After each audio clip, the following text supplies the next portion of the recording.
Oh les mamans! Ah que je suis contente de vous retrouver enfin sur ce live parce que c'est vrai que j'ai été très sincèrement absente depuis pas mal de temps donc je m'en excuse vraiment, je m'en excuse. Mais c'est vrai que mes activités professionnelles m'ont obligée à m'absenter. Voilà, à chaque fois ça tombait les jours où je devais faire ces lives. Donc j'espère vous retrouver très nombreuses aujourd'hui, vous le savez. Aujourd'hui, c'est un live un peu particulier parce que je reçois une invitée qui tout à l'heure va nous rejoindre. J'espère qu'elle est prête et qu'elle est sur les starting blocks. On a fait un petit essai tout à l'heure pour être sûr que tout fonctionne bien. C'est vrai que c'est une nouvelle pour moi. Je n'avais jamais réalisé de live en duo sur Facebook. J'ai fait surtout beaucoup de webinaires, bien sûr. Hein. Pour la plupart d'entre vous, vous le savez, c'est aussi par ce biais que vous m'avez connu. Et donc, voilà, j'ai pensé utile, intéressant de pouvoir accorder du temps, de l'énergie pour toutes ces mamans qui élèvent seules leurs enfants. Donc voilà, on sait que c'est un sujet de société qui commence d'ailleurs. Salut Mathilde, alors écoute, ce que je vais faire, c'est que je vais attendre que ton petit icône s'affiche pour pouvoir... Bonjour Nadou, bonjour, comment ça va tout le monde? Alors, je vais essayer, je vais tenter d'inviter Mathilde à nous rejoindre. Voilà, j'espère qu'elle est là et qu'elle va pouvoir cliquer sur cette invitation. On a fait des essais tout à l'heure. Bon, ça a été un petit peu laborieux au début. Je crois qu'il y avait aussi des petits problèmes de son. J'espère que c'est pas le cas là maintenant. Voilà, il faut vraiment que vous m'entendez. Donc voilà, super. Si vous m'entendez, c'est nickel. Alors, Mathilde, est-ce que tu arrives à te connecter? Est-ce que tout est clair pour toi? Donc Mathilde, pour faire rapidement une petite présentation et surtout pour vous expliquer pourquoi j'ai décidé de contacter Mathilde, ça a été un petit peu comme un accord commun, puisque c'est vrai que c'est une personne c'est pas grave Nadou, pas de souci, pas de souci. Donc c'est une personne que je connais dans le cadre de mes démarches, dans ma formation en tant que formatrice. Ben oui, on est formatrice mais on se forme nous aussi. Et Mathilde fait partie, elle aussi, de ces personnes qui m'entourent et qui sont là avec d'autres objectifs, qui sont aussi dans le coaching, qui sont aussi dans l'accompagnement et chacune dans nos spécificités. Et c'est vrai que Mathilde, elle, sa spécialité, elle, c'était justement l'accompagnement des parents, ou du moins plutôt des mamans qui élèvent seuls leur enfant. Donc Nadou, qui est présente, et qui est souvent présente d'ailleurs, est totalement concernée par ce sujet. Donc voilà, c'est vrai que pour moi, c'était important de pouvoir représenter ces mamans qui souvent d'ailleurs se sentent un petit peu délaissées, qui se sentent pas très reconnues finalement. C'est vrai que quand on voit un petit peu, on va l'évoquer avec Mathilde, hein, mais quand on voit un petit peu les défis qu'elles doivent relever, c'est-à-dire, c'est vrai que c'est pas simple, on sait que tout est beaucoup plus compliqué, donc on va voir ça avec Mathilde. J'espère qu'elle va pouvoir. Alors, tu m'as envoyé une demande. Eh bien, oui. Alors, ok. Oui, peut-être. Je n'ai rien en haut qui s'affiche. Je ne comprends pas. Donc, j'espère que. Alors, attends, je vais nanani nanana, partager la diffusion. Euh, est-ce que on a quelque chose. Alors c'est vrai qu'on est un peu à tâtons là-dessus parce que voilà, tu n'arrives pas à te connecter. Alors on a eu le même problème, un petit problématique tout à l'heure. J'aimerais bien justement que ça soit possible parce que alors franchement si ça c'est pas possible, alors là je sais pas comment on va faire pour pouvoir gérer notre live. J'espère vraiment qu'elle va pouvoir nous rejoindre. Je crois que ça y est. C'est Oui. bon, ça y est. Bon, Mathilde, bienvenue dans cette belle communauté. Bonjour à toutes déjà. Ravie d'être avec toi, ravie d'être avec vous. Merci pour l'invitation. Ah, mais écoute, c'est un plaisir, tu le sais. Puis bon, c'est vrai qu'on a toujours du plaisir à se voir. C'est pas souvent. On se voit plus en digital, je dirais que C'est en vrai. vrai, Mais je me souviens du dernier rendez-vous à Paris, fin de l'année dernière. C'était quand même vachement bien. carrément. C'est toujours intéressant de pouvoir partager chacune nos expériences. Voilà. Donc, j'expliquais pendant qu'on t'attendait. que c'est comme ça qu'on s'est connus finalement. C'est à travers nous-mêmes, nos formations respectives. Pour pas le citer, avec Monsieur Max Piccinini, Ouais, qui est un grand coach en développement personnel. Et voilà, c'est pas parce que nous on forme, c'est pas parce que nous on accompagne qu'on n'a pas besoin nous aussi d'avoir des mentors qui sont là pour nous inspirer et nous aider encore plus à développer notre activité, quoi. complètement. Voilà. Donc, toi, pour faire court, tu es une maman, toi-même, d'une ado de 16 ans, c'est bien ça? Ouais, 16 ans dans 19 jours exactement. Ouh, donc on n'est pas loin, on n'est pas loin. Voilà, donc c'est Ouais, quand même déjà un sacré challenge que d'élever un ado. Ça, on est bien d'accord, ça hein, on est parce que bien moi j'en ai d'accord. 3 à la maison. Donc, mais Ça en multiplie plus, le challenge. oui, mais ton vrai challenge à toi, finalement, c'est de te trouver aujourd'hui, mais déjà depuis quelques années, parce que je crois que ça fait 13 ans, c'est ça, où Ça fait même tu es 14. séparée, Ouais, ça fait presque 14 ans, ouais. 14 ans séparée du papa. Mm. Donc ça, c'est quand même un vrai challenge. C'est un méga challenge. Ouais. Oui, toute notre vie, je crois. En tant que parent déjà, Ah oui, et en tant que maman, en tant que parent solo aussi. Ouais. oui, parce que Tu veux que je c'est me vrai. représente? Ben, Tu bien veux sûr, qu'on fasse comment? moi je veux bien que tu nous racontes un petit peu, voilà, ce que tu fais. Vas-y, vas-y, je t'en prie. Bah, je vais déjà me présenter et surtout que les personnes me connaissent mieux et mon parcours. Pourquoi j'en suis arrivée à être devant vous avec Gaëlle. Donc moi, Mathilde, j'ai 47 ans, je vis en région parisienne et je vis donc avec ma fille Anaïs qui va avoir 16 ans, on va dire seules toutes les deux depuis près de 14 ans. Euh, c'est vrai que les raisons en fait de devenir, de se séparer ou de devenir famille monoparentale, j'ai envie de dire peu importe parce que alors là, aujourd'hui, majoritairement, les gens se séparent parce qu'il y a soit une tromperie ou une mauvaise entente ou l'éducation, ça c'est la priorité. Mais ce qui est important de noter, en tout cas, moi, c'est ce que j'ai vécu dans mon parcours et c'est pour ça que je suis ici et pourquoi je m'investis dans cette cause vraiment nationale, c'est qu'il y a vraiment des croyances. Alors des croyances, déjà, on a parlé pas mal des égalités hommes-femmes lors du 8 mars la semaine dernière, mais même Mhm. si on devrait en parler tous les jours. Oui, Mais il y a encore des croyances sur le fait, justement sur la constitution de la famille. Moi, quand je me suis séparée, en fait, j'étais absolument pas préparée à vivre seule avec ma fille. Pourquoi? Parce que quand on est enfant, dans notre société, on nous parle d'une normalité en tant que famille. On rencontre voilà un homme et pourquoi on rencontre un homme? Pourquoi on doit rencontrer un homme? C'est pour constituer une famille, faire des enfants. Et ça, c'est dans notre croyance sociétale. oui, mais ça peut Et quand faire je très mal. Ça et peut faire très ça mal. peut faire très mal, oui, ben, on n'y est C'est pas préparé. difficile. On est Eh oui. déjà on n'est pas préparé à être parent. Ah Ça, bah non, c'est une ça première je chose. confirme. Une fois qu'ils sont là, ben voilà, on fait notre mieux. Et on est encore moins préparé à vivre en tant que parent seul. Alors moi, je vais parler de mon parcours en tant que femme, parce que bien évidemment, il y Important, a autant de femmes que d'hommes qui sont concernées. c'est Mais sûr. moi, en tant que femme, en fait, ce qui m'a bouleversée, ce qui a chamboulé ma vie, mon identité, c'est que j'ai dû en fait me réinventer. C'est-à-dire que j'étais, au moment où je me suis séparée, je suis devenue le chef de famille en Oui. fait. Or, dans les croyances et dans la structure de notre société, le chef de famille, c'est l'homme, c'est pas la femme. Mhm. Donc là, à partir de ce moment-là, en fait, mon identité a changé et elle s'est changée pas physiquement, mais elle s'est changée intérieurement.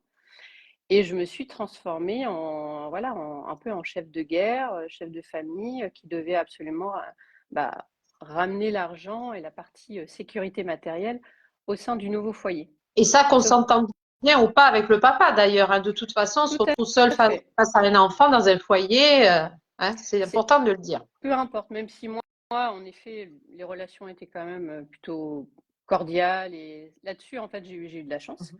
c'est certain. Mais il n'en reste pas moins que comme j'avais la charge principale de ma fille, je devenais le chef de famille. Et ce qui a entraîné, en fait, évidemment, quand il y a un changement d'identité profond, hein, c'est pas mon identité première. Mon identité première, c'est d'être une femme. Mais c'est d'être dans ma féminité, à savoir ma féminité, c'est la sensibilité, c'est l'affection, c'est l'amour, c'est la créativité.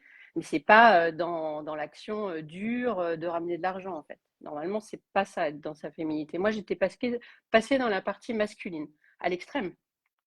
Et du coup, en ayant perdu ma première identité, en fait, bah, je suis tombée en dépression, j'ai fait un burn-out. Et c'est ce qui m'a amené après, au fur et à mesure de mon parcours, tout d'abord de salarié. J'ai très mal vécu, en fait, dans le milieu salarial, déjà parce que j'étais une femme. Et aussi en tant que famille monoparentale, parce que moi, au moment où ça m'est arrivé, c'était pas des choses qui étaient connues, où on en parlait, où c'était, voilà, Ça en tout cas, existait, mais c'est vrai que c'était pas encore c'était assez tabou. reconnu comme aujourd'hui. Il y a encore beaucoup de travail à faire autour de ça. Oh oui, oui, oui, oui. Et c'était tellement tabou. Enfin, pour moi, je voulais pas en fait en parler dans le milieu de mon travail parce que je me suis dit si j'en parle, bah, je vais pas pouvoir évoluer. Je voulais vraiment être considérée comme tous les autres salariés et du coup, bah, j'en faisais autant, voire plus. Et c'est ce qui m'a amené, voilà, à faire un burn-out, etc. Donc, Et tu parles une finalement fois, d'une forme de toujours de compensation tout le temps, mm, toujours à mm. compenser ce manque qui est là et qui est réel, quoi. Oui, c'est vrai, c'est ce que j'ai partagé dans le. J'ai eu la chance de me faire interviewer jeudi dernier par une journaliste de BFM TV. Tu vas nous en Et, parler, oui. ouais, et justement, en fait, ce que je souhaite avant tout témoigner, c'est pas sur la précarité matérielle parce qu'elle est réelle et ça, on en parle, beaucoup de médias en parlent. Mais il est important aussi de parler de la précarité psychologique. En tant que famille monoparentale, en fait, tous les jours, c'est d'être sur le qui-vive, tous les jours, c'est d'être en stress permanent, de se dire, moi, j'avais tout le temps les yeux rivés sur mon téléphone en me disant, pourvu qu'aujourd'hui, l'école ne m'appelle pas. J'avais un métier où je me déplaçais beaucoup à l'étranger et en France. Et dès que je partais en déplacement, j'ai pourvu que tout se passe bien et qu'on ne m'appelle pas. En fait, c'est un stress permanent, permanent, permanent. Alors déjà, il y a un stress quand on est parent. Après, voilà, il y a quand même l'autre parent qui peut compenser. Même si moi, le père de ma fille habitait en région parisienne, mais quand même, c'est Oui, le constat qui. tu es la seule personne, tu deviens la seule personne ressource finalement dans Oui, cette histoire de parentalité. et puis finalement, l'école, déjà quand on est parent, quand on est deux, déjà, majoritairement C'est la et maman. de façon naturelle, qui l'école appelle? La maman. Mais tu sais, Voilà. je vais même te raconter une anecdote qui est vraie pour soutenir ce que tu es en train de dire. C'est quand même assez flagrant. C'est que on s'est aperçu que même en temps de guerre, quand les militaires étaient sur le lit de mort, et c'était des jeunes garçons qui avaient une vingtaine d'années, eh bien la personne qu'ils appelaient, c'était maman. Donc c'est pour dire que même dans ce cas extrême, l'homme ou la femme d'ailleurs, c'est l'enfant demande la mère, quoi. Donc on imagine bien quand on élève un enfant ou un ado, c'est encore plus présent, quoi. Mm. Le papa est là, bien sûr, et tu l'as très bien expliqué, il est là justement pour le ramener à. Enfin, moi, c'est ce que je rajoute un peu par rapport à ce que tu dis, mais il est là pour ramener l'enfant à son extériorité, et la mère, elle est là pour l'intériorité. Et donc, c'est pour cela que tu Voilà, dis que finalement, très il bien faut toujours résumé. être présent, et voilà. Hein, c'est un peu ce que tu nous disais tout Mm. à l'heure. Mm, mm. Et quand tu deviens enfin, parent solo, en effet, l'école, ben, voilà, tu leur dis dès le départ, forcément, et elles t'appellent forcément que toi. Donc, ça rajoute beaucoup, beaucoup de stress, beaucoup de responsabilités et donc quasiment pas de temps pour soi. Ouais, ouais. Quasiment pas de temps pour soi.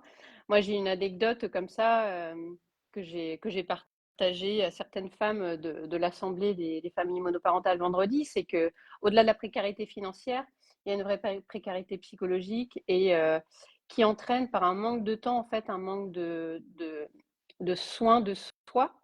Oui. On priorise les enfants. Quand on est actif, on est déjà voilà, sursollicité. Entre 8h et 18h, on est à fond. Après, on s'occupe de l'enfant.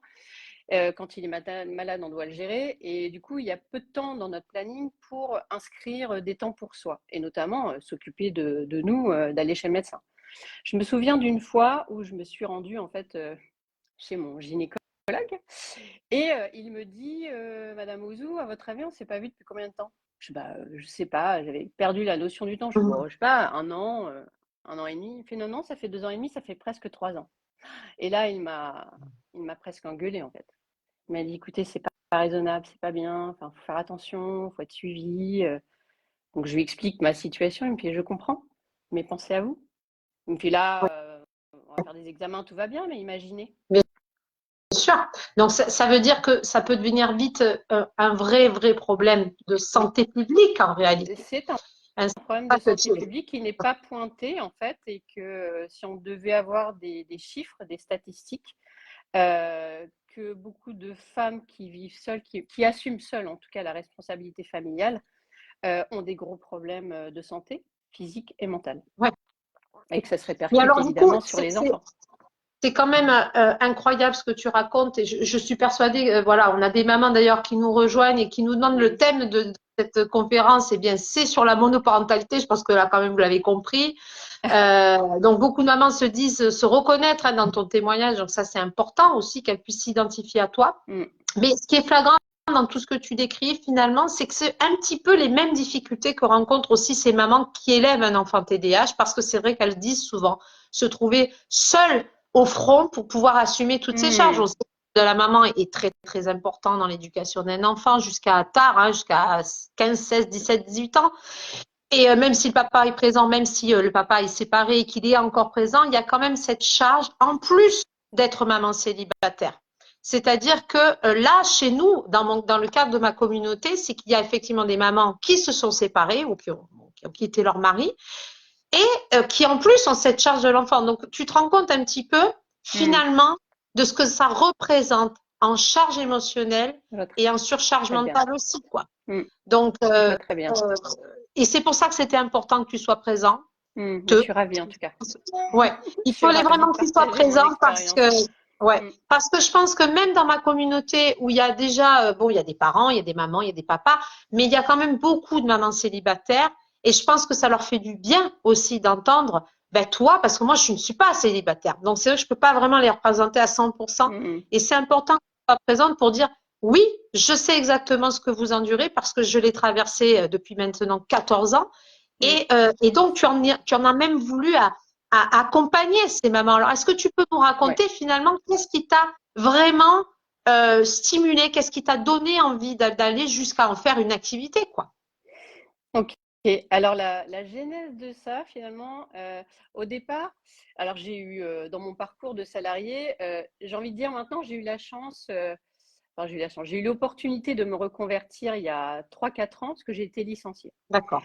Et là, cette Ah, non. fois-ci, je me suis dit, bon, qu'est-ce que j'en fais? J'ai eu l'opportunité, en tout cas, de changer de voie et de me former à ce que je voulais.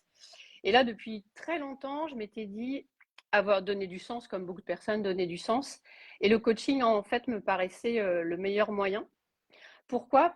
Parce qu'il y a 8 ans, quand j'ai eu ma dépression, après avoir fait mon burn-out, en fait, j'ai eu la chance de rencontrer une coach. Je ne connaissais absolument pas le coaching, je ne savais pas ce que c'était. J'avais eu des séances de psychanalyse avant, etc., mais je ne connaissais pas le coaching. Et après avoir fait un accompagnement de coaching avec cette personne, c'était une femme, ça a duré plus de 6 mois. Là, en fait, j'ai vu ma vie se transformer. Hmm. J'ai vu ma vie se transformer intérieurement et j'ai vu ma relation avec ma fille se transformer. Et là, je me suis dit, un jour, je ferai ça. Je ne savais pas quand. Et quand je me suis formée au coaching, au départ, je voulais faire du coaching en entreprise parce que je trouvais qu'il y avait des lacunes en entreprise de communication, d'interaction, etc. Et tu en parlais tout à l'heure, c'est grâce à Max Piccinini qu'on s'est rencontrés, parce qu'on a fait des programmes ensemble. C'est lors d'un séminaire avec lui sur le business, où on nous demande de travailler notre identité, notre singularité, que là, en fait, cette espèce de révélation est arrivée à moi. Donc, pour répondre à ta question, qu'est-ce qui fait qu'aujourd'hui, qu'est-ce qui m'a motivée à accompagner ces mamans? J'ai envie de te dire ma fille. Pourquoi? Parce que, en fait, j'ai réalisé ce qu'elle était devenue malgré cette période difficile quand même pour un enfant. Ça impacte un enfant d'élever. En fait, les enfants, ils ne demandent rien là-dedans, hein. Ils subissent quelque part. Après, on fait notre mieux, mais ils subissent la séparation. Et je me suis rendu compte de la jeune fille qu'elle était en train de devenir, même la jeune femme maintenant. Et je me suis dit, finalement, j'ai réalisé vraiment en toute humilité, je me suis dit, bon, tu y es peut-être pour quelque chose quand même. Bien sûr. Et j'ai fait la rétrospection dans ma tête et je me suis dit, oui, oui, je suis pour quelque chose. Pourquoi? Parce que j'ai énormément travaillé sur moi, parce que je me suis améliorée chaque jour, parce que j'ai tout fait pour être une meilleure version de moi-même tous les jours.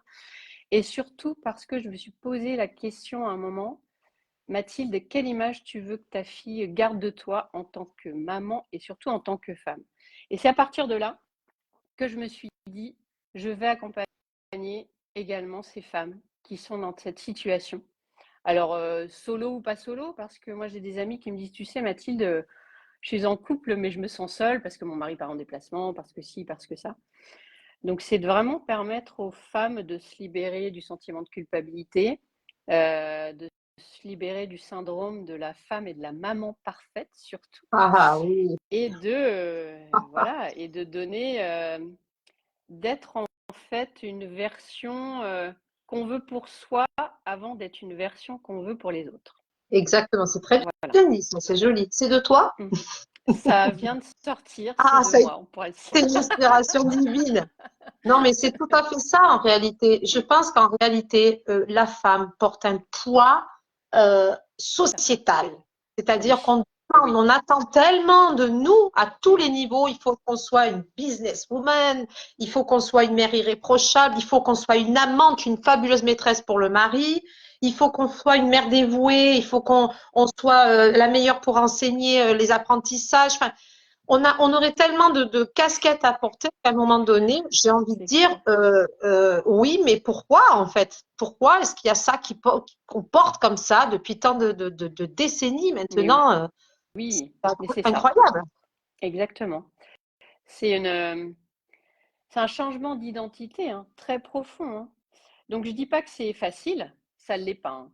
De toute façon, toute croissance est un chemin quand même, je vais dire difficile, mais en tout cas, il y a beaucoup de challenges.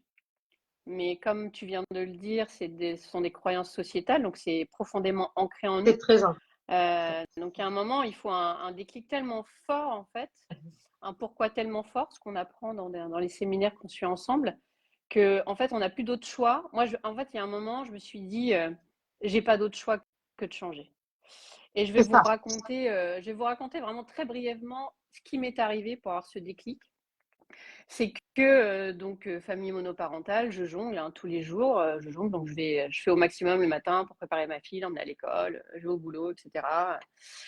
Et un jour, comme beaucoup d'autres, mais plus que d'habitude, en fait, j'ai une journée de boulot dingue et je dois absolument rendre un rapport le lendemain. J'ai pas le temps de le finir au bureau parce que je dois aller chercher ma fille à l'école, etc., à la garderie. Donc je me dis bon bah je le finirai chez moi. Et là, sur le long du trajet, je me dis, bon, pourvu que la soirée se passe vraiment sans problème, qu'Anaïs ne dise rien, que tout se passe bien, que je puisse la coucher sans problème et de finir mon travail pour le rendre demain matin. Et je suis tellement en fait focalisée sur pourvu que tout se passe bien que je suis pas là en fait. Déjà cette soirée-là, je sens que je suis pas là. En fait, je n'ai qu'une chose en tête, vite qu'elle se couche pour que je finisse mon travail. Donc je suis pas focalisée sur elle. Et mais je m'en rends pas compte. Donc elle se couche, etc. Je dis bon ça y est cette fois-ci je vais pouvoir travailler. Et là à un moment elle se relève, je sais pas, elle avait peut-être 5 ans, ouais 4-5 ans, elle était vraiment pas grande. Et elle se relève, elle arrive dans le salon et là je l'entends en fait, je l'entends derrière moi et elle, maman j'arrive pas à dormir, je fais des cauchemars. Et là je rigole mais c'est pas drôle. Et là en fait je me tourne vers elle et je lui crie dessus parce que je suis focalisée sur mon travail, voilà, je lui crie dessus et là je vois sur son visage la peur. Et Incompréhension, là, peur. ouais. Et là, à ce moment-là, au fond de moi, je fais, qu'est-ce que tu es en train de faire? Là, j'ai eu ce déclic. Là, j'ai ce déclic qui me dit, qui es-tu? Qui tu es en train de devenir? Quelle maman tu lui montres? Quelle femme tu lui montres? Et là, en fait, j'ai vrillé j'ai un peu vrillé ce soir-là.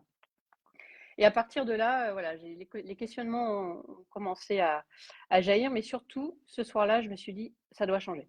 Je ne sais pas comment, mais ça doit changer. Et après, ça s'est enchaîné. Et voilà, mais en tout cas, il y a un moment où on se dit, c'est plus possible. C'est Oui, plus puis possible. c'est très important ce que tu dis parce que finalement, il y a beaucoup de mamans, même dans la communauté des mamans de TDAH, où effectivement, elles misent tout sur l'enfant, l'enfant, l'enfant. On attend beaucoup aussi de l'enfant, hein. Mais je pense que dans toute forme de parentalité, que ça soit en monoparentalité ou que ça soit dans la parentalité atypique, parce que chez nous c'est le cas, hein, Ouais, le dénominateur commun dans l'éducation d'un enfant, c'est nous les parents, que ça soit mère ou père. Et c'est vrai qu'à un moment donné, plutôt que de mettre ses attentes sur l'enfant et sur ce qu'il pourrait devenir et comment il pourrait évoluer, il est quand même primordial, et j'arrête pas de le dire, hein, les mamans, vous le savez, mais il est primordial à un moment de faire une petite pause à l'intérieur de soi et se dire, attends, est-ce que en moi, j'ai tout pour pouvoir être assez solide pour accompagner cet enfant? Et c'est là où il faut faire un petit demi-tour sur soi. Il faut vraiment prendre ce temps qui est indispensable. Donc, ce que tu dis, c'est tout à fait vrai. Je te rejoins complètement. Hein. C'est quelle que soit la problématique d'ailleurs avec l'enfant. Ah oui, Le tout à fait. dénominateur commun, c'est nous. C'est nous les adultes. Oui. Alors, Ouais. justement, dans tout ce que tu dis, donc tu dis que tu en as fait une activité. Aujourd'hui, tu es là pour accompagner ces mamans. Bon, il y a un événement là qui est arrivé il y a peu. On va en parler tout à l'heure. Mais déjà, sur tes accompagnements, en quoi est-ce que toi, tu les aides finalement, concrètement? C'est quoi que tu mets en place? Alors, je tiens déjà à préciser que même si je me suis spécialisée sur la monoparentalité, je ne sais pas que j'ai eu très peu, mais j'ai pas majoritairement des femmes qui sont en situation de monoparentalité. Parce que tu Oui, viens très, très ça peut être justement de aussi le des dire. mamans qui se sentent seules Oui, aussi dans tout leur... à fait, Voilà, parce que bien à sûr. travers mon histoire, en fait, des mamans se retrouvent et donc peu importe en fait. L'objectif de mes accompagnements, c'est vraiment de ramener la personne, enfin la femme en tout cas à son intériorité, tu viens de le dire. Tout d'abord, une libération émotionnelle. Alors, ce qu'on appelle libération émotionnelle, c'est dans l'échelle émotionnelle, en fait, c'est d'aller vers le haut et de sortir de la colère, sortir de la culpabilité, parce que ces mamans, elles en sont là. Hein. Donc déjà, il y a un travail de libération émotionnelle pour remonter dans l'émotion, remonter de plus en plus vers l'amour. Et ensuite, un travail de confiance en soi, retour à la confiance en soi, comprendre en fait ses besoins, ses désirs en tant que femme, à Savoir tout les niveau, entendre et professionnel, les écouter. personnel, et mettre un peu la partie maman de côté. Parce que la reprise de confiance en soi, c'est vraiment sur la partie femme. Et parce qu'il y a 3 types d'accompagnement que je propose, et vraiment on va dire l'accompagnement ultime, c'est vraiment l'épanouissement. Il y a vraiment libération émotionnelle, confiance en soi et estime de soi. Pour moi, il y a vraiment une différence entre confiance et estime. L'estime de soi, c'est s'aimer soi. Comment on peut aimer les autres sans s'aimer soi? Et ça, on l'oublie malheureusement parce qu'on ne nous l'apprend pas. Hein. La société ne nous l'apprend pas, l'éducation ne nous l'apprend pas, l'école ne nous l'apprend pas. Donc, c'est un réapprentissage. Et c'est pour ça, tu l'as très justement dit tout à l'heure, on attend beaucoup de nos enfants parce qu'on nous a appris à réagir comme ça. Donc, moi, j'accompagne vraiment ces femmes à ne plus réagir, mais agir par rapport à leur intériorité, par rapport à leurs besoins, et d'arrêter de se comparer, de se dire oui, mais attends, elle, t'as vu ce qu'elle fait? J'ai envie de dire, on s'en fiche. Parce que toi, tu n'es certainement pas capable de faire ce qu'elle fait, et heureusement, parce qu'elle, elle le fait très Excuse-moi, bien, mais tu peux je vais certainement faire autre t'interrompre. chose. Oui. Je vais t'interrompre de petites minutes. J'ai un monsieur qui s'appelle Sébastien Leroux qui branche les nanas de la communauté. Donc, je demanderai à ce monsieur de quitter la communication Ah oui, parce qu'il n'est s'il pas vous plaît. un site de rencontre. Voilà, donc ça, c'est bien la première fois que ça m'arrive. Je suis désolée, Mathilde, de te couper, mais alors ça, je ne supporte pas. S'il est venu sur cette communauté pour ça, je pense qu'il se leurre complètement. Donc, Ah oui, non, que ça c'est fasse clair. demi-tour, je pense qu'il n'est pas du tout la bienvenue. Hein, voilà. Non, Je pas te du laisse tout. continuer. On va pas du tout être réceptif à Non, ça, mais alors pas du pas tout. du tout. On parle d'estime de soi, justement. On n'a pas besoin Voilà. d'une personne comme ça. Non, non. On sait très bien aller trouver l'amour par nous-mêmes. Voilà. Vas-y, je t'en Euh, prie, je suis donc, désolée. je parlais de l'accompagnement. Tu me posais des questions sur l'accompagnement. Donc, mon accompagnement est vraiment tourné vers la femme, la féminité, mais dans l'énergie féminine, l'intériorité, comme tu l'as dit tout à l'heure. Donc, libération émotionnelle, confiance en soi et estime de soi. Arriver en fait à vivre sa vie en se moquant presque des autres, en fait, de ce que font les autres. Parce que déjà, nous, on est différents, nos enfants sont différents, et qu'on ne peut pas, en fait, même si on doit s'inspirer des modèles, entre s'inspirer et copier, en fait, il y a une grosse différence. Oui, bien sûr. Et ce que tu dis, toi, je pense qu'on peut s'inspirer, enfin, moi, je peux m'inspirer de ce que tu proposes pour les familles atypiques, les enfants atypiques, ou on peut s'inspirer de moi, de mon parcours par rapport à mon parcours de maman solo. Mais voilà, et le coaching, en quoi le coaching est différent d'accompagnement conseil? C'est que le coaching, en fait, il y a pas de conseil. C'est qu'on va vraiment, par le questionnement, trouver les ressources personnelles profondes de la personne, tout simplement. C'est tout à fait ça. Mm. C'est tout à fait ça. Après, c'est vrai qu'on utilise ces mots lambda de conseil, d'accompagnement, Oui, mais en réalité, c'est vrai que le coaching, ça vient du mot coacher. Coacher, c'est comme le coach avec son cheval. On est oui, là vraiment pour donner des diriger. directions. C'est vrai que Mm. c'est une direction qu'on va insuffler et en même temps, c'est la personne elle-même qui va pouvoir trouver cette direction. C'est à travers ces questionnements qu'on va émettre dans son cerveau qu'il va y avoir des réponses en réalité. Et c'est Exactement. ça qui est intéressant, c'est ça qui est passionnant tout simplement. Alors toi, tu es un petit peu spécialiste justement dans la PNL. Est-ce que tu peux nous en parler? C'est un mot on entend beaucoup, qui est quand Ouais. même assez plébiscité. Qu'est-ce que tu pourrais dire là-dessus? Alors, quand je me suis formée au coaching, j'ai décidé de poursuivre un peu ma formation justement sur la PNL, qui est une technique programmation neurolinguistique, Neurolinguistique, mais oui, également en fait l'EFT qui que je va un peu connais plus bien. loin que la PNL, qui est le tapping en fait, où là on intègre vraiment une libération émotionnelle profonde. Pourquoi je me suis spécialisée sur ces deux techniques? Parce qu'il y a un moment, j'ai senti les limites en fait du coaching sur aider la personne en fait à ancrer un nouvel état pour que ça perdure dans le temps en fait. Mhm. Donc voilà, donc pourquoi j'utilise des techniques de PNL, de FT dans mes accompagnements, justement pour permettre à ces femmes, à ces personnes que j'accompagne, ça peut être des hommes, de se libérer plus rapidement et d'agir plus rapidement, d'arriver plus rapidement à l'état, à la nouvelle identité qu'ils souhaitent être. En fait, voilà, aujourd'hui, je suis telle femme. Qu'est-ce que tu veux plus? Qu'est-ce que tu veux surtout? Et d'amener la personne à ce qu'elle veut être plus rapidement et comment elle est plus rapidement en se libérant de programmes émotionnels. Donc là, la PNL, en fait, on va faire intervenir ce qu'on appelle la partie inconsciente du cerveau.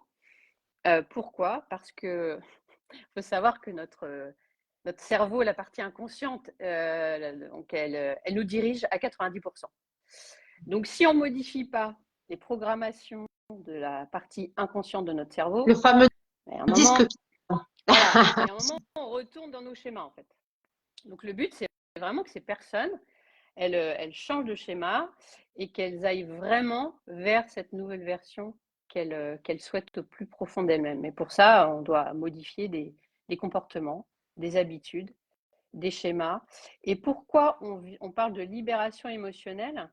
Parce que nos schémas inconscients ont été créés par nos émotions. On est des êtres en fait émotionnels et non pas rationnels. Tout petit, depuis qu'on est dans le ventre de notre maman, en fait, on interagit avec l'extérieur. Par quoi? Par nos émotions, par nos ressentis. Et nos programmes inconscients, ils ont été construits comment?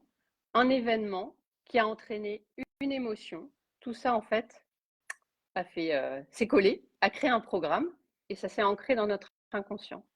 Donc l'inconscient, lui, il va agir, réagir en fonction de ses programmes. Donc toute notre vie, si on ressent, s'il y a un événement qui arrive, on ressent une tristesse ou une colère, c'est tout simplement parce que notre cerveau en fait réagit par rapport à ce qu'il a connu précédemment et qu'il va faire en sorte de nous protéger. Voilà, il va pas savoir réagir autrement, tout simplement. Il ne sait pas. Il se Oui, il n'a pas rattache en d'autre fait à ce modèle. qu'il connaît. Oui, il n'a Il pas se d'autre modèle. rattache à... Exactement. Alors, il y a une Donc maman c'est ce qu'on vient de qui nous demande, transformer. ouais, tout à fait. Il y a Nadou qui nous demande est-ce que c'est comme le MDR? Alors, le MDR, c'est, en fait, on fait appel à d'autres fonctions pour atteindre le même niveau finalement. Le MDR, c'est les mouvements oculaires qui Ouais. indiquent finalement quelle partie du cerveau on utilise pour parler d'un sujet ou d'un autre. Et c'est vrai que, effectivement, au final, on arrive au même résultat. Alors, c'est des techniques américaines, tout ça, hein, ça vient Oui, des tout États-Unis, tout à ça. fait, tout à fait. Merci Nadou pour cette question. J'ai d'ailleurs j'ai eu une séance de libération émotionnelle avec une femme samedi dernier qui m'a posé un peu la même question. Oui, mais est-ce que ta technique va permettre de...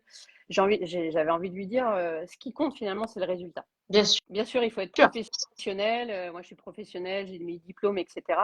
Ce qui compte, c'est d'expliquer à la personne comment on va procéder, pourquoi on procède comme ça. Et finalement, ce qui compte, c'est le résultat.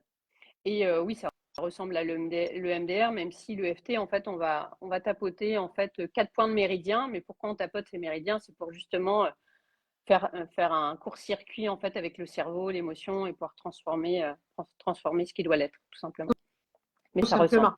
Ouais. Mais c'est vrai que c'est tellement intéressant et je pense qu'on n'est qu'à l'aube de tout un tas de découvertes. À mon avis, il va y avoir encore de nouvelles méthodes qui vont émerger et c'est bien parce que ça donne beaucoup de positif. Bon, voilà, à l'avenir, on va peut-être pouvoir se soigner intérieurement beaucoup plus facilement, beaucoup plus Ah oui. librement parce que c'est vrai que je trouve en France qu'il y a encore une petite réserve là-dessus. On ne sait pas encore, on n'a pas l'habitude de se former pour développer son intériorité. On utilise des médecins, des spécialistes pour se soigner physiquement, mais c'est vrai qu'on commence à avoir une petite prise de conscience, même les plus grands médecins commencent à parler de finalement que la maladie, le mal a dit, que finalement notre émotion qui parle, c'est qu'un symptôme. Complètement. En réalité, le vrai mal, il est ailleurs et souvent, c'est dans notre intériorité qu'on peut trouver les réponses. Alors, complètement. Et moi, ouais, tu je suis sais que, d'accord. voilà, tu sais que donc je parle de ces mamans d'enfantillage qui sont là, qui t'écoutent. Alors, Marion, tout à l'heure, il y a un petit moment, demandé si ta fille, quand est-ce que ta fille avait été diagnostiquée TDA? Alors, je ne crois pas que Mathilde soit concernée par le trouble du TDAH. Alors, je sais pas, parce qu'on en avait parlé ensemble Ah, en mode toutes les deux, on avait échangé pour en ça. privé il y a quelques semaines. Et c'est vrai que quand je t'ai écouté, ça m'a percuté. Je me dis, mais est-ce que je ne serais pas moi aussi? Ah, Et c'est là que je t'ai dit, oui, moi, en fait, en t'écoutant, je me suis dit que oui, je l'étais, certainement. Et que j'avais pas été diagnostiquée parce que moi, à l'époque, ça se faisait pas. Et moi, je non, pensais, ça comme ne ma faisait mère me pas. disait, non, de toute façon, toi, t'es timide, t'es machin, t'es différente. Mais après, ma fille, je pense on est émotionnel, on est sur l'émotion. Je sais pas, il y a deux sortes de TDA, mais on n'est pas sur la partie comportementale, en tout cas. Alors, c'est-à-dire que toi, tu as plutôt un problème cognitif, c'est-à-dire c'est plutôt le trouble de Ouais. l'attention et qui ne serait pas forcément avec d'hyperactivité. Non, voilà, ouais, c'est ça. On n'est pas dans l'hyperactivité, mais on est dans l'attention, toutes les deux, ça c'est clair. Oui, ça c'est certain. D'accord. Donc, Ouais. finalement, tu ne fais que confirmer que vous êtes concernées toutes les deux, finalement, par ce Oui, trouble. mais ce que tu dis est très très important et pourquoi tu m'as invité aussi pour, à travers en fait des témoignages, on se rend compte, c'est que finalement, quand on sait, on arrive mieux en fait donc on sait, on comprend et du coup on peut mieux gérer la situation. Je pense que si je l'avais su, j'aurais peut-être géré différemment. En fait, je l'ai géré C'est certain. sans le savoir, C'est sans le certain. savoir. Et est-ce que tu ne fais pas le lien, alors là, j'improvise un peu, mais est-ce que Bah, tu ne fais allons-y. pas un peu le lien peut-être avec la relation que tu as pu vivre avec ton ex-mari? Peut-être. C'est-à-dire, est-ce que ça n'a pas été une source de conflit aussi, cette particularité, cette différence que tu ressens aujourd'hui plus fortement? Comment est-ce que tu pourrais, je sais pas, peut-être c'est pas du tout le cas. Ben, je sais pas, en fait, je sais pas. Ce qui s'est passé pour moi lorsque je partage, c'est évidemment très, très intime, mais ça fait partie de mon parcours et c'est important que les gens le sachent. C'est que moi, jusqu'à ce que je sois enceinte de ma fille et surtout jusqu'à ce que j'accouche, je n'avais pas de relation intime enfin, j'avais pas de relation profonde avec moi et surtout, j'avais pas de relation au corps. Enfin, je ressentais pas la douleur corporelle et je me suis rendu compte à la naissance de ma fille que finalement je ne prenais absolument pas soin de moi, mais absolument pas. J'ai d'ailleurs fait avant elle, j'ai fait une grossesse extra-utérine. Je m'en suis rendu compte quand je suis arrivée aux urgences, je faisais une hémorragie interne. Les infirmiers m'ont dit mais vous êtes en train de mourir. Ah bon? Et quand je suis arrivée à la clinique pour accoucher de ma fille, pareil, ils m'ont dit mais pourquoi vous n'êtes pas venue avant? Bah je sais pas, vous aviez pas mal? Si, Je mais ne sentais pas. non. Incroyable. Et ouais, et du coup, quand Anaïs est venue au monde, en fait, là, j'ai senti mon cœur qui s'était ouvert. Et ça a été un bouleversement émotionnel pour moi. Et c'est à partir de ce moment-là, je pense, où j'ai commencé à comprendre des choses sur moi, sur ce que je voulais, ce que je voulais plus. Et c'était un long parcours, un long chemin. Quand tu as été habituée, elle est née, j'avais 32 ans. Donc pendant 32 ans, quand tu as été habituée à être une certaine personne, pas dire ce Un que mode tu de fonctionnement. ressentais, ouais, pas être dans l'émotion, pas oser en fait. J'osais pas, moi, j'osais pas. Je me sentais différente, mais j'osais pas. Donc j'ai essayé de rentrer dans un moule pendant plein d'années, notamment trouver le papa de ma fille, etc., m'installer. Et une fois qu'Anaïs est arrivée, en fait, je me suis dit, mais mince, j'ai coché toutes les cases, mais ça va pas. Là, je me suis sentie en fait inconsciemment enfermée. Je me suis sentie enfermée. J'ai tout fait ça, mais c'est pas moi en fait, c'est pas moi, mais je savais pas quoi. Et au bout de 2 ans, voilà, je me suis dit que ça pouvait pas durer. J'avais besoin de me retrouver seule, de me séparer, de me retrouver seule pour me reconstruire. Je pouvais pas Pour le faire avec le retransfert. père de ma fille. C'est très intéressant ce que tu décris finalement. C'est un peu ce que j'ai vécu moi aussi. C'est vrai qu'on se sent différent, on n'a pas de diagnostic, on n'a pas de choses claires qui nous dit, voilà, vous êtes telle ou telle personne. Donc on se cherche, on passe une moitié de vie à se chercher, à comprendre notre fonctionnement, pourquoi on se sent différent, pourquoi moi, je ne ressens pas les choses de la même manière, pourquoi des fois je me sens au centuple, parce que moi parfois c'était Ah oui, oui. ça débordait, alors que franchement, des fois, on faisait que discuter et moi, ça m'atteignait, donc ça me bouleversait. Donc, cette forme hypersensibilité, tu vois, dans tout ce qu'on peut exprimer, dans tout ce qu'on peut vivre, finalement, elle est renfermée parce qu'elle n'arrive pas à se déployer totalement. Et c'est vrai que souvent, la naissance d'un enfant peut vraiment faire éclater tout ça en mille morceaux. C'est-à-dire que tout d'un coup, on se dit, mais non, en fait, là, je suis en train de vraiment ressentir les choses. Oui. Mais là, mon enfant est juste en train de révéler qui je suis vraiment. Et je suis persuadée que chez ces mamans qui nous écoutent ou qui vont nous écouter en replay plus tard, elles vont certainement se reconnaître là-dedans parce que je pense en tout cas que quand on a un enfant TDAH ou avec certaines particularités, souvent on se retrouve aussi là-dedans. Donc vous voyez qu'il y a toujours un effet miroir avec cet enfant. Et ça, les autres ne peuvent pas le comprendre. Ils ne peuvent pas le comprendre parce que comparément à eux, nous, on l'a porté, on l'a façonné pendant 9 mois. Et quand il est là, c'est une partie de nous qui se détache. Il y a quelque chose de très puissant qui se passe à Je ce suis moment-là. complètement d'accord. Toi, tu l'as vécu plusieurs fois en plus. J'ai eu cette chance.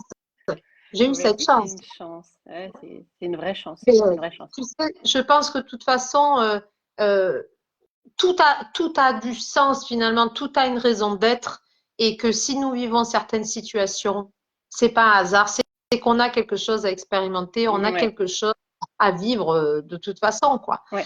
Donc voilà, tu vois, c'est bien cette transition parce que c'est ce que je voulais arriver à faire à un moment donné. Nadou, moi aussi 3 fois, félicitations Nadou, super. Bravo les super On mamans. a des super mamans. Vous êtes incroyables. Ah oui, je me dis une déjà. Oui. Donc c'est Bon, tu sais, 1, 2, 3, de toute façon, quand ils sont là, ils sont là. Hein, c'est ce qu'on m'a toujours dit, mais je ne le saurais pas. Il y a peut-être un peu plus de charge, oui, physiquement, il y a plus d'énergie à déployer, c'est vrai. Mais de toute façon, dès le moment où l'enfant est là, on n'est plus toute seule, hein, c'est une réalité. Donc, je te remercie d'avoir fait cette transition parce que c'est vrai que, voilà, nous ici, on a des mamans qui, en plus d'être célibataires, se retrouvent ou séparées, hein, parce qu'elles peuvent être séparées et avoir un compagnon, par exemple. Mais enfin, elles sont quand même là en charge seule de l'enfant. Ou avec un enfant TDAH. Et c'est vrai que finalement, en quoi toi, tu pourrais les aider, ces personnes-là? Parce que, OK, elles sont séparées, mais il y a quand même une petite particularité en plus. Alors, tu as un petit peu évoqué déjà quelque chose, mais bon, je te laisse développer là-dessus. Moi, j'ai envie de partir de mon expérience déjà personnelle et des femmes que j'ai pu accompagner. J'insiste vraiment sur la libération émotionnelle, en fait. Déjà, mettre le doigt sur qu'est-ce qui vous embête au quotidien, quoi. Qu'est-ce qui revient au quotidien? Ça peut être la colère, ça peut être la culpabilité. Tant que ça, en fait, on ne l'a pas accepté, pourquoi, en fait, je suis en colère? Pourquoi je me sens coupable? Parce que c'est pas lié à l'enfant, hein, c'est lié à nous et à justement ce désir, ce devoir d'ailleurs, cette espèce de devoir qu'on a d'être parfaite. On a des droits, mais on oublie souvent qu'on a des droits, mais on s'octroie plus de devoirs que de droits. Et ça, c'est une notion aussi importante. Et c'est vraiment de permettre à ces femmes de déjà se libérer émotionnellement, de leur faire comprendre que si elles changent intérieurement, si elles se posent les bonnes questions, si elles se libèrent de ce poids émotionnel, déjà, en fait, j'ai envie de dire, c'est presque gagné, en fait. Elles vont déjà savoir en fait que la communication va être plus fluide, elles vont être plus dans la compréhension, dans l'empathie de l'autre. Parce que si tu prends soin de toi, si tu changes les choses en toi, c'est que tu t'écoutes tes besoins. À partir du moment où tu t'écoutes, tu es en capacité d'écouter l'autre. Donc, partir de soi. Je sais que c'est pas évident parce qu'en tant que femme, en tant que maman, on se dit mais non, mais je dois vraiment m'occuper de mon enfant. Tu te Pas rends la compte de ci et priorité. ça. Je Hmm. suis pas la priorité, mais si en fait, vous êtes la priorité.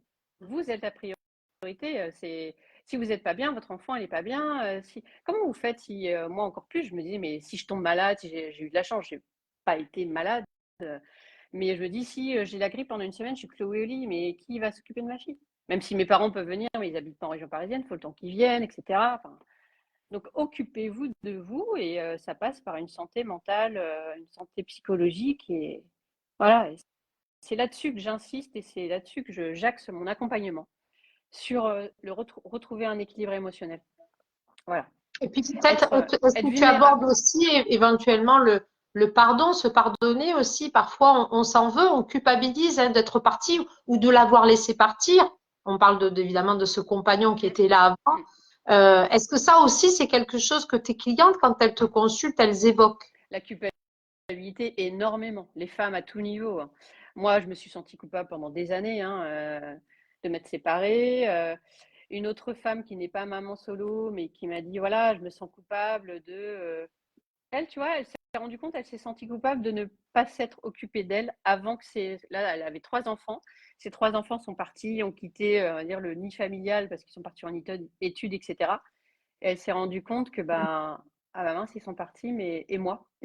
Ramasser les miettes, quoi. Voilà, et moi, elle se rend compte qu'il y a un vide, en fait, qu'elle a construit sa C'est vie ça. autour d'eux, qu'elle a tout fait pour eux, et elle sait pas s'occuper d'elle. Donc, c'est se pardonner à soi, pour les autres. Et c'est Oui, très réapp. important ce que tu dis là. Mm, mm. C'est tellement important parce que, bon, je le dis souvent, mais encore une fois, tu sais, le simple fait d'interagir entre nous, ça peut aussi déclencher quelque Oui. chose de particulier à toutes ces mamans. Mm. C'est tellement important parce qu'effectivement, tu parles de ce vide qui est là où on ne se sent pas comprise, on ne se sent pas soutenu, pas accompagné, et donc on va miser sur ses enfants, sur leurs attentes, sur leurs besoins, et on se remplit de ça. Ouais. Et les années passent très vite. Et c'est vrai que ce moment carrefour de notre vie où à un moment donné, ben, l'enfant, ben, il vole de ses propres ailes. Moi, je suis en train de traverser cette période avec mon aîné. Ça y est, il est en train de quitter le nid tout doucement. Ben, alors, c'est que le premier. Mais je m'aperçois qu'il était tellement important de m'être occupée avant, parce que je me suis dit, si je l'avais pas fait, oh, mon Dieu, mais ça serait un vide intersidéral pour moi, tellement il a pris de place dans ma vie. Bien Que quand sûr, il s'en va, bien ça sûr, nous laisse un grand trou, quoi. Il y a quelque bien chose qui sûr. n'est pas comblé. Oui, Donc, c'est vrai que je dis à ces mamans souvent, et tu le répètes toi aussi, il est indispensable de vraiment indispensable. prendre soin de soi. Et ça peut pas se faire toute seule. Est-ce que tu penses que justement, on peut s'en sortir toute seule? Bien sûr, mais il faut le vouloir. Il faut vraiment être dans cet engagement, j'ai envie de dire, de prendre conscience que ça part de nous et et qu'un enfant, oui, il est important dans nos vies, mais que nos enfants, en fait, ce sont des personnes libres, même si on est là pour les accompagner. Elles ont, elles peuvent aussi du jour au lendemain partir pour X raisons. Elles peuvent partir même à l'étranger ou même, enfin, il y a même des choses même très graves. Il y a des parents qui perdent leur enfant, voilà, qui meurt de maladie ou d'accident. Donc, en fait, tout ça, c'est juste pour dire qu'il est important de penser à soi, de s'aimer soi, de combler des vides par soi-même, parce qu'en fait, on ne sait pas ce que la vie peut nous réserver et que rien n'est écrit, rien n'est acquis, et qu'on fait du mieux qu'on peut pour nos enfants, mais on ne peut pas contrôler la vie de nos enfants, on ne peut pas contrôler ce qu'ils vont faire, ce qu'ils vont devenir, et qu'on doit avant tout montrer l'exemple, j'ai envie de dire plus l'exemplarité, l'exemple d'une certaine indépendance, de montrer qu'on s'occupe de nous dans nos projets, dans nos désirs, dans nos plaisirs, et qu'en montrant cet exemple-là de s'occuper de nous, en fait, parce qu'un enfant, ça ne fait que calquer son parent, ça copie-colle, surtout jusqu'à près 6 ans. Donc, si vous leur montrez en permanence que vous n'êtes là que pour vous occuper d'eux, eh ben, ils vont avoir cette image-là. Moi, je dois m'occuper des autres, j'ai pas le temps de m'occuper de moi. Et ils vont vraiment ancrer ça en eux, hein. Donc, il est important de montrer l'exemple, même si on pense au départ que c'est pas bien, que c'est pas la norme. Ben si, en fait. Si. Montrez-leur que c'est important de vous occuper de vous. Et comme ça, ils vont savoir s'occuper d'eux. Et que pour eux, ça sera une priorité que de s'occuper d'eux-mêmes. C'est vraiment la priorité. Parce que, Donc finalement, toi, tu dis qu'on peut s'en sortir seul, c'est-à-dire le fait de devoir assumer cet enfant seul, bien sûr que c'est possible ouais. puisque tu en es la preuve. Je veux dire, donc j'ai des Oui. amis aussi autour de moi qui ont traversé cette difficulté en étant seuls. Là où je voulais dire, est-ce que tu peux t'en sortir seul, c'est justement dans ce domaine d'intériorité, de développement Ah, personnel. pardon, j'ai pas bien Non, compris mais la question. il n'y a pas de souci parce que c'est important tout ce que tu viens de dire aussi. Mais c'est vrai que ça soit toi ou moi, à un moment donné, on peut le dire parce qu'on se l'est déjà dit, mais à un moment donné, on sent qu'on est face à un mur. Il y a plus d'options. On sait qu'il faut faire, il faut agir, il faut faire quelque chose. Mais à un moment donné, il nous faut une ressource. Et on Ah a oui. toujours besoin de personnes ressources, toujours. Mm. Non, là-dessus, je te rejoins. Et pour moi, je m'en serais pas sortie seule. C'est évident. Et j'en reviens à ta question sur la PNL, sur nos programmations inconscientes. Il y a un moment, en fait, il y a cette partie consciente qui se dit, bon, j'en ai marre, je veux autre chose. Mais on est tellement programmé qu'on n'a pas la ressource. On ne sait pas comment faire. Et que de se faire aider permet d'accélérer ce processus, permet d'accélérer ce changement. Oui, c'est un investissement, mais c'est un investissement pour tellement de mieux et tellement d'années gagnées et que c'est hyper important. Moi, je ne serais pas là devant vous, je ne serais pas qui je suis si je ne m'étais pas fait accompagner, hein. Je ne pouvais pas faire ça toute seule, c'est évident. Évident. Non, ça, j'en suis persuadée. C'est un parcours où on est seul face à une décision, ça c'est sûr. Oui, Et parfois, il faut se donner les moyens dans tous les sens du terme, hein, ça c'est clair. c'est ça, vous donnez les moyens, oui, exactement. Exactement. Exactement. Mm. Et est-ce que tu penses que dans la situation justement où on est une maman ou un papa seul en charge d'un enfant ou plusieurs enfants, parce qu'il peut y avoir toute une fratrie aussi, Mm. est-ce que tu penses qu'il faut demander de l'aide? Est-ce que tu penses que, alors, je voulais en venir justement sur ta fondation, enfin la fondation que tu défends, Mm. est-ce que tu peux nous en parler justement de tout cela? Ouais. Juste pour répondre à ta question, j'ai envie de dire oui, il faut demander de l'aide. Mais d'abord, il faut oser demander de l'aide. Et déjà, en tant que femme, et même les hommes, hein, en général, on n'ose pas demander de l'aide. On pense qu'en demandant de l'aide, on va se Faible. montrer vulnérable, Mhm. fragile, faible. Or, en fait, la vulnérabilité est une force. J'aime ce proverbe, je crois que c'est un proverbe africain qui dit seul on va plus vite, mais accompagné on va beaucoup plus loin. On va plus loin. Et Eh oui. c'est en étant accompagné, c'est en osant demander de l'aide, en osant demander des conseils, qu'on se sort la tête de l'eau, justement. Par contre, évidemment, ce n'est pas facile. Et je le sais, je l'ai vécu. On a la tête dans le sable, on est dans le tunnel, métro, boulot, dodo, famille, et on se dit, bah non, j'ai pas eu le temps. Mais il y a un moment, se dire, bon, pour que ça change, il faut peut-être que je demande de l'aide là. Ouais. Alors Ça, c'est Marion nous certain. dit, mais dès qu'on s'occupe de nous, on passe pour des égoïstes. Alors, Marion, J'ai vu son message passer tout à l'heure et je voulais rebondir justement. Ouais. alors Marion, mais qui t'a dit que tu étais une égoïste parce que tu t'occupais de toi? Là, tu vois, je pense qu'on a affaire aussi à une croyance qui est un peu limitante, c'est-à-dire que on Mm. pense que on va dire ça de nous. Mais en C'est ça. réalité, je pense que il y a beaucoup de femmes actives qui assurent sur tous les plans et puis qui ont le temps de. Ma mère, Marion me dit ma mère. Alors oui, Oui, la c'est une autre maman peut avoir génération. elle-même cette croyance et que donc elle va te la refiler à toi aussi. De toute façon, nos parents, ils sont bien, mais parfois ils sont pas bien pour tout parce que c'est vrai que parfois ils nous transmettent des croyances qui nous appartiennent pas et qui sont totalement infondées. Et c'est vrai qu'on peut se dire, mon Dieu, pour pas déplaire à maman, il faut que je continue à m'occuper corps et âme pour cet enfant à qui je dois tout. Enfin bon, non, bien sûr que non. Personne n'en voudra à personne de s'occuper de soi. Je pense que c'est quand même plus agréable de fréquenter quelqu'un qui est épanoui, qui est sereine, qui semble équilibré et qui, pour le coup, a toute la force, la vitalité pour pouvoir accompagner son enfant. Mm, mm. Qu'en penses-tu, ma petite? Moi, je pense qu'il y a tout à fait d'accord avec toi en tout cas. Je pense qu'il y a une mauvaise interprétation du mot égoïste dans notre société. Être égoïste, Mhm. on est dans une société en fait où voilà, liberté, égalité, fraternité, où on nous apprend qu'il faut d'abord s'occuper des autres.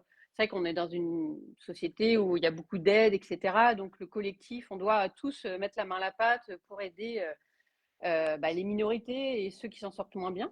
À la rigueur, c'est OK, mais ça entraîne justement ces croyances, comme quoi, en fait, si tu agis pas comme ça, tu es un égoïste. Mais là-dedans, le problème, c'est qu'on oublie qu'on doit penser à soi.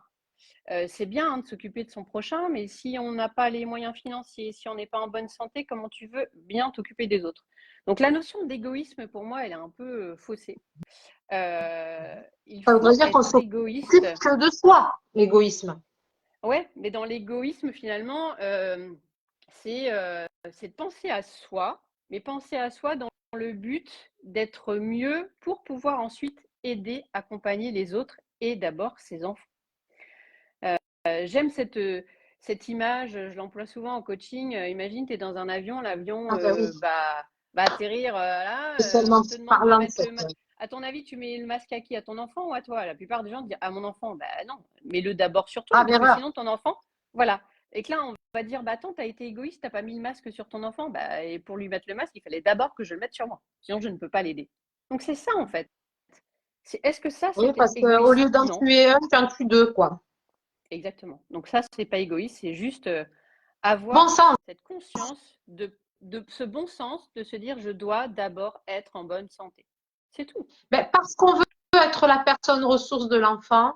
Dans ressources, ça veut dire qu'il y a un contenu, il y a un contenant, on a cette possibilité de donner notre énergie. Donc, si l'énergie que l'on détient à l'intérieur de nous est totalement épuisée, on peut plus aider, quoi.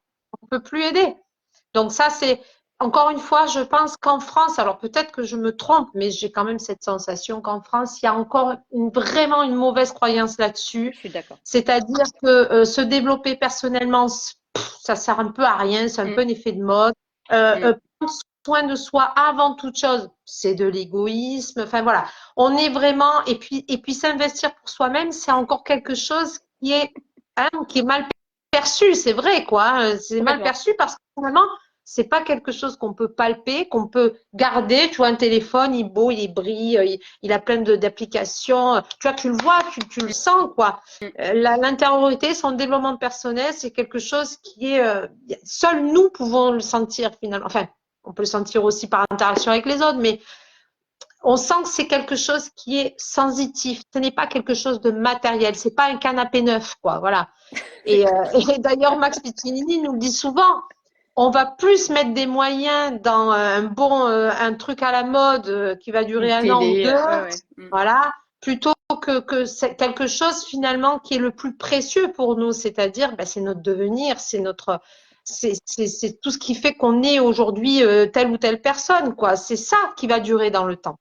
Donc bon, ça Complètement. c'était un peu la parenthèse, mais bon, c'est important de le souligner quand Non, même. mais on est bien d'accord. On est bien d'accord. Alors, j'ai des réactions là de maman. Alors, je ne sais pas si tu y as accès. Alors j'ai Marion qui me remercie pour la formation qu'elle mène avec moi, qui l'aide tous les jours. Je te remercie Marion, Ah, vraiment tu es super. une très bonne porte-parole. Je vais te payer à force, hein, pour ça. Bah Alors, oui. je rigole, mais j'ai compris depuis pas longtemps, depuis 3 semaines peut-être, mes 40 ans en mai, mais je change plein de choses. Je pense à moi, je trouve du temps pour moi. Mais c'est merveilleux Bravo. ça, quand Mais bravo. ça, c'est C'est génial, c'est merveilleux. génial. Et c'est Comme montrer quoi, tout est possible. un super exemple à ses enfants aussi. C'est Et magnifique. C'est très beau. exactement, exactement. Comme tu dis, on est tellement en miroir avec eux. Ils vont puiser à travers nous. Donc, c'est vrai, quand on voit une maman qui assure, qui investit, engagée pour elle et puis pour son enfant, Et qui prend soin forcément, d'elle, qui prend et du qui temps prend pour soin de elle. Elle a le moi. droit de prendre du temps pour elle. Et puis, je pense que tu es d'accord avec moi, Mathilde, pour dire que finalement, ces enfants, qu'est-ce qu'ils nous aiment voir belles, qu'ils nous aiment voir dynamiques, heureuses. Épanouie, C'est tellement heureuse. important pour eux, Mais hein. oui, bien sûr, bien sûr.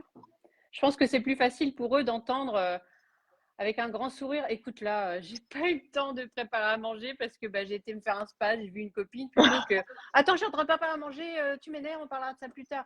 Mais À c'est, ton avis, l'important c'est qu'ils nous voient heureux et peu importe s'ils mangent des pâtes, une mais soirée, oui. on s'en fout quoi. Et Donc d'ailleurs, c'est ils sont, sortir de la perfection, on s'en fiche quoi. je sais qu'ils sont émerveillés de nous voir toutes pimpante, toute soignée. Ça leur plaît beaucoup parce que quelque part, il y a un petit peu de fierté aussi là-dedans. L'image de leur maman compte beaucoup plus qu'on ne le Oui, croit, hein. Donc, oui, oui, voilà, une je maman toute suis d'accord. défraîchie avec les cheveux dans tous les sens, qui s'habille pas, qui prend pas soin d'elle, forcément, l'enfant s'inquiète quand même. Il se dit, qu'est-ce que ça me Ben oui, renvoie à moi? ben, elle prend pas soin d'elle parce qu'elle passe tout son temps à s'occuper de moi et du coup, la culpabilité peut La revenir sur culpabilité. l'enfant aussi. Donc Exactement. attention aussi dans notre comportement miroir, voilà, de dire non, je suis égoïste, je m'occupe pas de lui, et ben lui, il va penser que c'est de sa faute si maman elle s'occupe pas d'elle. Donc Voilà. voilà, Donc, les répercussions vigilance. peuvent être bien plus Mm, grandes finalement, hein. complètement. Alors, tout à l'heure, on a fait rapidement une petite parenthèse, mais bon, tu es parti sur une autre question. Mais donc, j'aimerais que tu me parles de la fondation Oui, que tu représentes. Ça, je pense que ça peut intéresser justement ces mamans. avec grand plaisir. Donc moi, je suis engagée dans une fondation qui s'appelle Fonds Femmes et Avenir depuis plus d'un an et demi. Ce fonds a été créé par, bien sûr, une maman qui s'est séparée, Angélique Gasny. Et pourquoi elle a créé son fonds? Parce qu'elle s'est aperçue qu'il n'y avait pas d'aide, pas de réflexion particulière de l'État, des instances publiques sur la situation de familles monoparentales, que c'était un vrai sujet, que le sujet de la précarité financière était traité, la pauvreté, mais tout le reste, en fait, n'était pas du tout traité. Elle-même, en fait, comme beaucoup de familles, comme moi, en fait, classe plutôt moyenne, supérieure. Et à partir du moment où tu te sépares, finalement, les chiffres sont là pour le dire, c'est que n'importe quelle famille, n'importe quel parent va être déclassé, en fait, va perdre matériellement, financièrement. Et cette perte, en fait, financière, après, entraîne une perte, dégradation psychologique, santé, enfin, tout ce qui s'ensuit.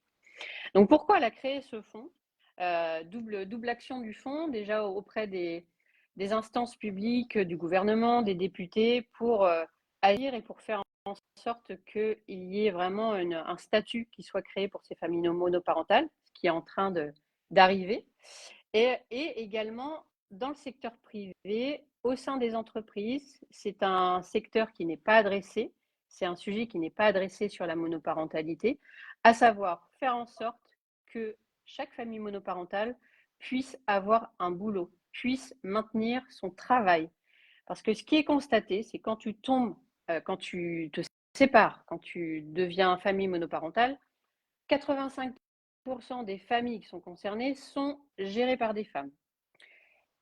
Et donc, ces femmes, eh ben, elles ont un double travail, mais comme les hommes, hein, bien sûr. Mais elles sont pas ou elles n'osent pas parler de leur situation au sein de leur entreprise, de peur de perdre leur travail, de peur d'être mal considérées, etc. Et qu'elles jonglent entre leurs horaires de travail, les enfants. Certaines, en fait, finissent par même quitter leur travail pour s'occuper de leurs enfants. Financièrement, en fait, elles ne s'en sortent pas. Donc, le fonds a pour but vraiment de sensibiliser, informer les entreprises aux enjeux et aux risques de la monoparentalité, de créer avec les instances publiques un statut juridique protecteur pour ces familles, afin de permettre de mettre des actions concrètes en entreprise. Ce qu'on a demandé, il y a une première assemblée des familles monoparentales qui a eu lieu vendredi dernier. Voilà, Donc tu nous ça, en parles justement. c'est un Ouais. plan qui a été annoncé par Gabriel Attal et il y a des députés de tout bord en fait politique qui sont chargés de travailler sur cette loi. Et donc ils nous ont conviés en tant que famille monoparentale à interagir, donner notre avis sur ce qui était potentiellement proposé. Et vraiment la priorité, c'est vraiment qu'il y ait ce statut juridique. Parce que sans ce statut juridique, en fait, rien ne pourra changer. Et surtout en entreprise, ce qu'on demande en entreprise, notamment avec le fonds, c'est que les entreprises puissent proposer un aménagement des horaires. Tant qu'il n'y a pas de statut juridique, en fait, dans la politique RH, RSE de l'entreprise ne pourra pas le faire. Pourquoi? Parce que ce sera vécu comme de la discrimination au sein de l'entreprise. Donc le statut est primordial.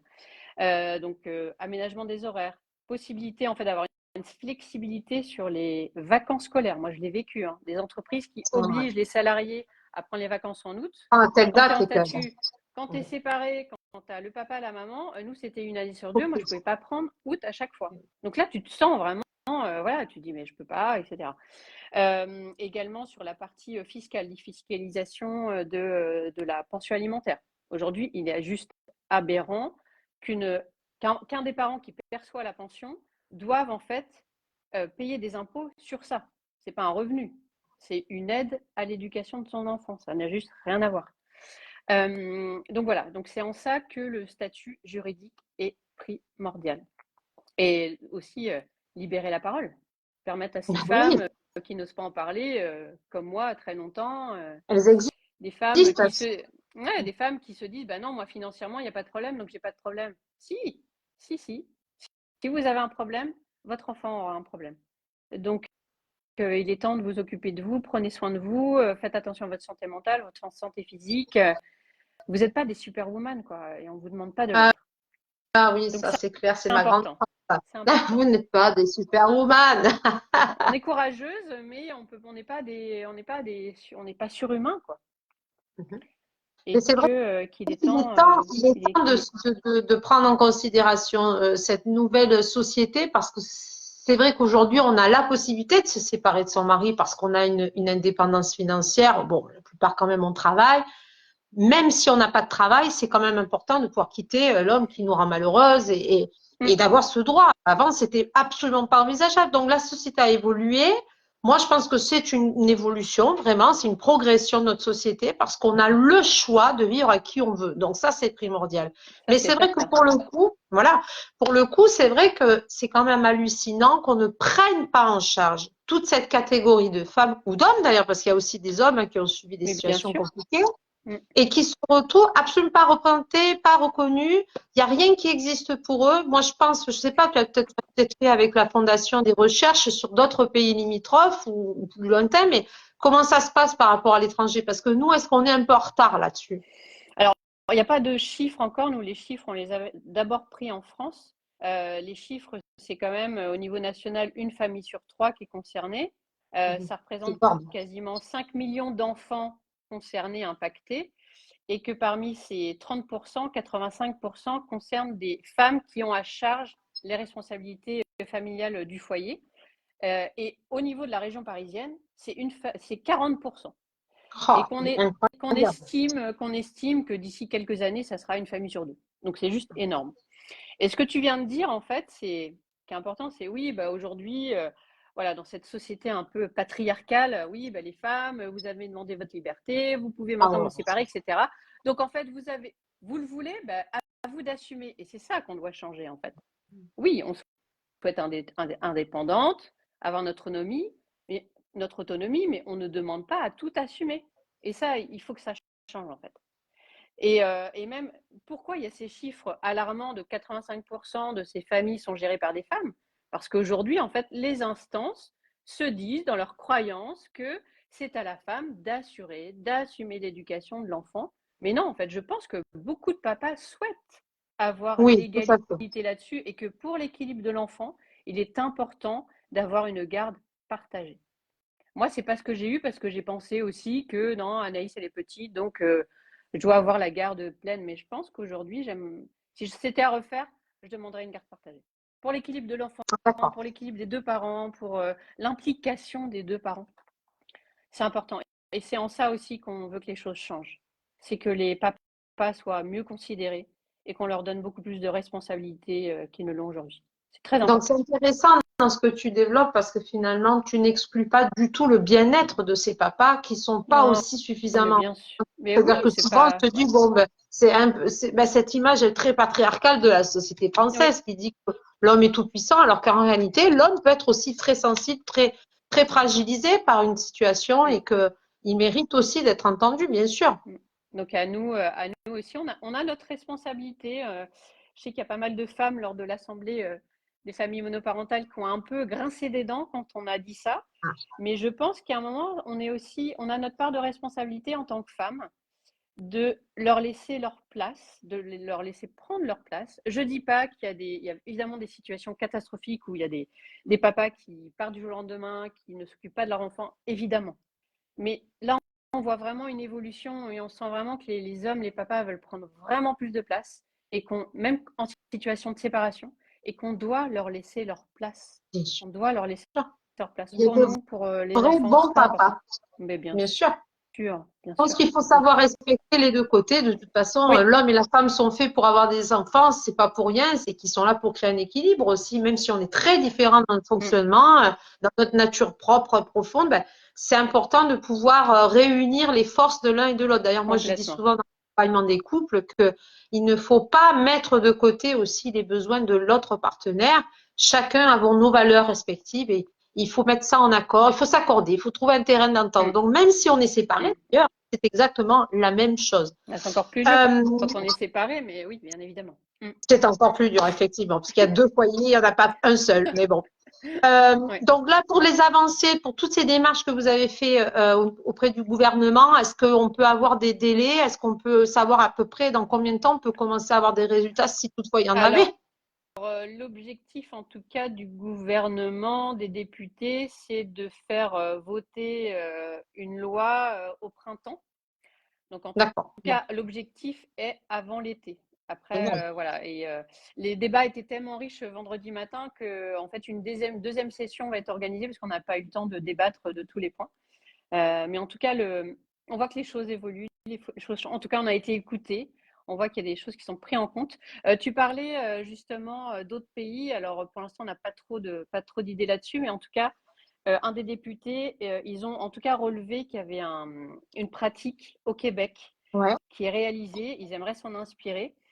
C'est qu'au Québec, à partir du moment où la séparation a été actée, jugée auprès d'un tribunal, donc on appelle le JAF chez nous, le juge pour enfants, avec inscrit dans le jugement le montant de la pension, à partir de ce moment-là, une fois que c'est jugé, en fait, tout passe du côté de l'État. C'est-à-dire que la pension, c'est écrit, c'est l'État qui prend en charge de la verser aux parents qui doivent la recevoir et qui la ponctionne auprès du parent qui doit la verser. Qu'il n'y a plus de « Ah, mais alors, il ne m'a pas versé ma pension » et il y a des cas mais Donc vraiment finalement, dramatiques. nous, c'est une demande qu'on doit faire auprès de la CAF pour que justement il y ait ce système qui soit mis en place. Là, ça serait automatisé Automatique. et il y a jugé, aucun risque de plus de versement de pension, quoi. Aucun. Et la personne doit avoir affaire à l'État, quoi. Exactement. C'est ça. Ah ben là, au moins. C'est du bon sens. Mais pour moi, c'est une des solutions qui doit vraiment être, qui doit être débattue et très bonne solution. C'est pour ça que c'est très intéressant de pouvoir observer justement d'autres pays et de voir leur fonctionnement. Il y a des choses qui doivent fonctionner et franchement, moi, je dis qu'il y a tellement de choses qu'on peut encore prendre, butiner pour améliorer notre condition, quoi.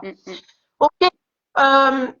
Alors, tu parles de ton activité depuis tout à l'heure aussi, dans tout ce que tu fais. Alors, moi, ce que je t'invitais, je te l'avais dit précédemment, c'est de pouvoir partager justement.